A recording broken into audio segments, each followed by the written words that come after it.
Life on the Mississippi by Mark Twain. Chapter 1. The River and its History. The Mississippi is well worth reading about. It's not a commonplace river, but on the contrary is in all ways remarkable.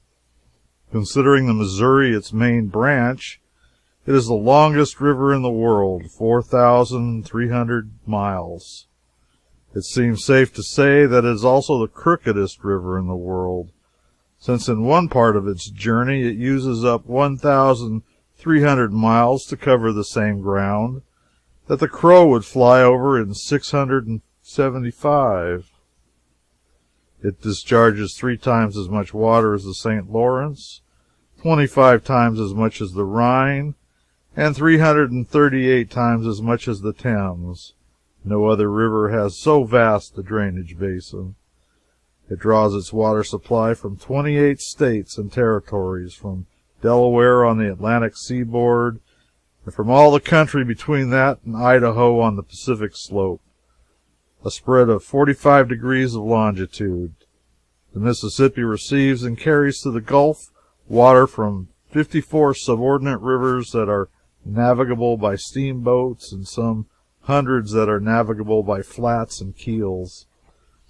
The area of its drainage basin is as great as the combined areas of England, Wales, Scotland, Ireland, France, Spain, Portugal, Germany, Austria, Italy, and Turkey.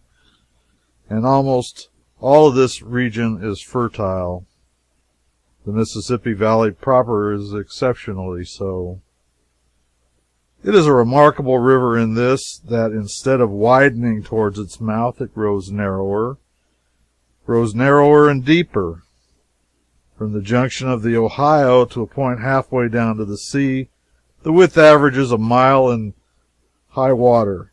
Thence to the sea, the width steadily diminishes until at the passes above the mouth it is a little bit over a half a mile. At the junction of the Ohio and the Mississippi, the depth is 87 feet. The depth increases gradually, reaching 129 just above the mouth. The difference in rise and fall is also remarkable. Not in the upper, but in the lower. The rise is tolerably uniform down in Natchez, 360 miles above the mouth, about 50 feet. But at Bayou Laforge, the river rises only 24 feet. At New Orleans, only 15, and just above the mouth, only 2.5. An article in the New Orleans Times-Democrat, based upon reports of able engineers, states that the river annually empties 406 million tons of mud into the Gulf of Mexico, which brings to mind Captain Marryat's rude name for the Mississippi, the Great Sewer. This mud, solidified, would make a mass a mile square and 241 feet high. The mud deposited gradually extends the land, but only gradually. It has extended it not quite a third of a mile in the 200 years which have elapsed since the river took its place in history. The belief of the scientific people is that the mouth used to be at Baton Rouge, where the hills cease, and that the 200 miles of land between there and the Gulf was built by the river. This gives us an age of that piece of country without any trouble at all, 120,000 years. Yet it is much the youthfulest batch of country that lies around anywhere. The Mississippi is remarkable in still another way, its disposition to make prodigious jumps by cutting through narrow necks of land and thus straightening and shortening itself. More than once it has shortened itself 30 miles at a single jump. These cutoffs have curious effects. They have thrown several river towns out into the rural districts and built up sandbars and forests in front of them. The town of Delta used to be 3 miles below Vicksburg. A recent cutoff has radically changed the position. The Delta is now 2 miles above Vicksburg. Both of these river towns have been retired to the country by that cutoff.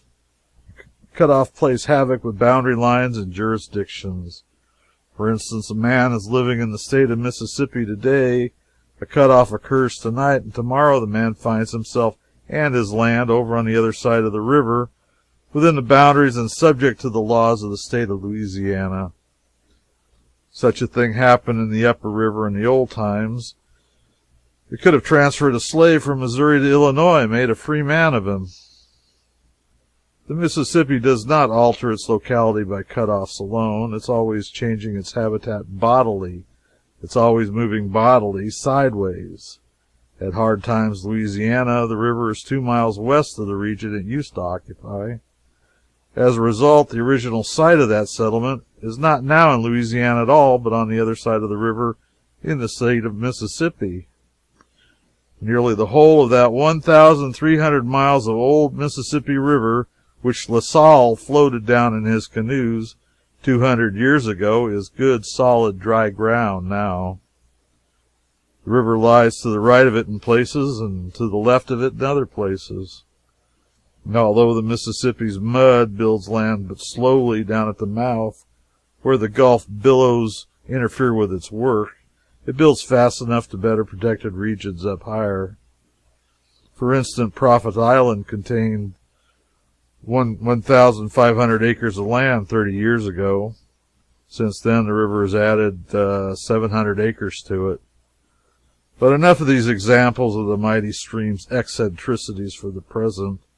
I'll give few more of them further along in the book.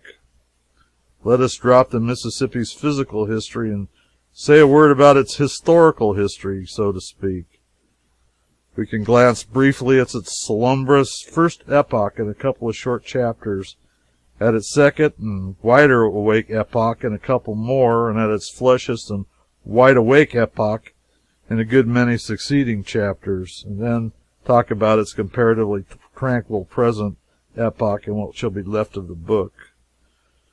The world and the books are so accustomed to use and overuse the word new in connection with our country that we early get and permanently retain the impression that there's nothing old about it.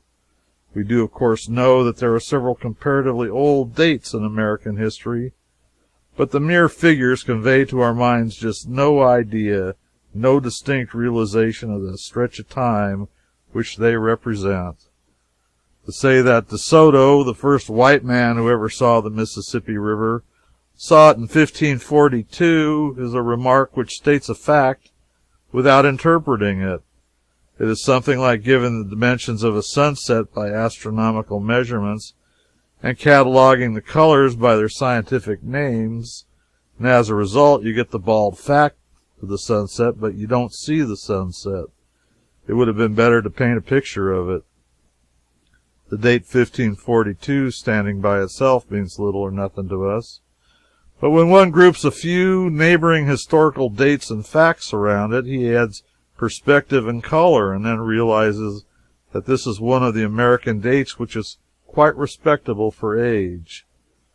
For instance, when the Mississippi was first seen by a white man, less than a quarter of a century had elapsed since Francis I's defeat at Pavia, the death of Raphael, the death of Bayard, Sans Peur et Sans Reproche, the driving out of the Knights Hospitallers from Rhodes by the Turks, and the placarding of the 95 Propositions, the act which began the Reformation. When De Soto took his glimpse of the river, Ignatius Loyola was an obscure name. The order of the Jesuits was not yet a year old. Michelangelo's paint was not yet dry on the Last Judgment in the Sistine Chapel. Mary Queen of Scots was not yet born, but would be before the year closed. Catherine de' Medici was a child. Elizabeth of England was not yet in her teens. Calvin, Benvenuto Cellini, and the Emperor Charles V were at the top of their fame, and each was manufacturing history after his own peculiar fashion. Margaret of Navarre was writing Heptameron and some religious books. The first survives, the others are forgotten, wit and indelicacy being sometimes better literature preservers than holiness. Lax court morals and absurd chivalry business were in full feather, and the joust and the tournament were the frequent pastime of titled gentlemen who could fight better than they could spell. while religion was the passion of the ladies, and classifying their offspring into children of full rank and children by brevet, their pastime. In fact, all around, religion was in a peculiarly blooming condition. The Council of Trent was being called. The Spanish Inquisition was roasting and racking and burning with a free hand. Elsewhere on the continent, the nations were being persuaded to holy living by sword and fire. In England, Henry VIII had suppressed the monasteries, burnt Fisher and another bishop or two, and was getting his English Reformation and his harem effectively started. When De Soto stood on the banks of the Mississippi, it was still 2 years before Luther's death, 11 years before the burning of Servetus, 30 years before St. Bartholomew's slaughter. Rabelais was not yet published, Don Quixote was not yet written, Shakespeare was not yet born. 100 long years must elapse before Englishmen would hear the name of Oliver Cromwell. Unquestionably, the discovery of the Mississippi is a datable fact which considerably mellows and modifies the shiny newness of our country and gives her a most respectable outside aspect of rustiness and antiquity. De Soto merely glimpsed the river, then died and was buried in it by his priests and soldiers. One would expect the priests and soldiers to multiply the river's dimensions by 10 in the Spanish custom of the day, and thus move other adventurers to go at once and explore it. On the contrary, their narratives when they reached home did not excite that amount of curiosity. The Mississippi was left unvisited by whites during a term of year which seems incredible in our energetic days. One may sense the interval to his mind after fashion by dividing it up in this way. After De Soto glimpsed the river, a fraction short of a quarter of a century elapsed, and then Shakespeare was born. Lived a trifle more than half a century, then died. And when he had been in his grave considerably more than half a century, the second white man saw the Mississippi. In our day, we don't allow 130 years to elapse between glimpses of a marvel. If someone should discover a creek in the county next to the one that the North Pole is in, Europe and America would start 15 costly expeditions thither, one to explore the creek and 14 to hunt for each other. For more than 150 years there had been white settlements on our Atlantic coast. These people were in intimate communication with the Indians. In the South, the Spaniards were robbing, slaughtering, enslaving, and converting them. Higher up, the English were trading beads and blankets to them for consideration, and throwing in civilization and whiskey for the lagnap. And in Canada, the French were schooling them in a rudimentary way, missionarying among them, and drawing whole populations of them at time to Quebec and later to Montreal to buy furs of them.